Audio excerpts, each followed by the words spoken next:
Bueno, yo creo que solo viéndolo es evidente, ¿no? Por el espacio, por lo que es en cuanto a la atención al cliente, la disponibilidad, ¿no? De tener todos estos vehículos en estas instalaciones totalmente orientadas, ¿no? Pues a nuestros clientes. Yo creo que la aportación es evidente, ¿no? Es uno de los centros más modernos que tenemos en este momento en España y puedo decir también en Europa. Un sueño hecho realidad. El arte, el diseño arquitectónico y los espacios, las curvas y las aristas, las ponemos para presentar nuestros coches, pero para hacer otras cosas, como lo que estamos haciendo esta noche.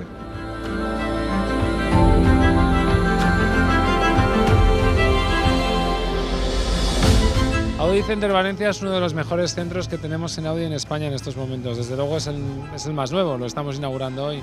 Y la verdad es que son 6.500 metros de sitios, de espacios digitales, tecnológicos, donde los clientes se van a encontrar la excelencia básicamente. Un equipo motivado y por otra parte pues un montón de servicios que van a adaptarse perfectamente a todo lo que necesitan.